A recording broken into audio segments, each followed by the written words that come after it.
Jésus est pleinement homme, prenant part à nos fêtes et à nos deuils. Voilà comment il se révèle à nous aux noces de Cana. La noce, c'est la noce, et les disciples se réjouissent avec tous les convives, tant et si bien qu'il n'y a plus de vin. Mais il ne trahira pas l'amitié, ni celle de sa mère, ni celle des époux. Il saura d'un mot changer l'eau en vin et permettre à la fête de continuer comme si de rien n'était. Merveilleux Seigneur de la vie et de l'espérance.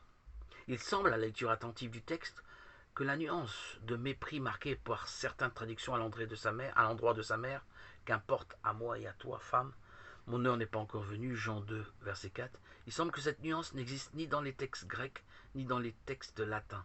Le mot femme sera celui-là même que Jésus emploiera à nouveau pour s'adresser à sa mère au calvaire.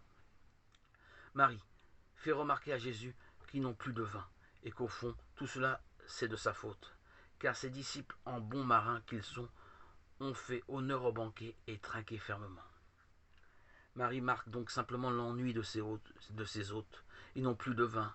Jésus répond de même. Ce n'est pas notre affaire, ni à toi ni à moi. D'ailleurs, l'heure de me manifester n'est pas encore venue. C'est-à-dire l'heure du royaume n'est pas encore arrivée. Mais Marie poursuit sa pensée profonde. Cela, elle le sait bien, mais ici, elle engage Jésus à agir par une petite phrase anodine, au nom de l'amitié. Et là, elle en est sûre, il interviendra. Aussi, dit-elle au serviteur, tout ce qu'il vous dira, faites-le.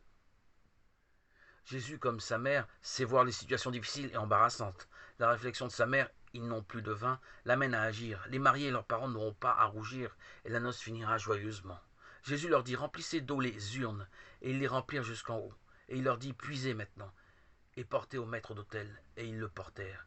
Il y a similitude de pensée entre la mère et le fils. Il s'agit d'écouter, de faire. Faites tout ce qu'il vous dira. Les paroles conservées ne sont que papier et archives. Les paroles vécues sont la preuve de l'amitié vivante entre nous et Jésus. On rejoint alors les paroles de Jésus à ses apôtres après la scène. Si quelqu'un m'aime, il gardera mes paroles et mon Père l'aimera. Jean, verset 23. C'est un des impératifs de Marie. Tout ce qu'il vous dira, faites-le. Puissons-nous écouter ces paroles et les mettre en action.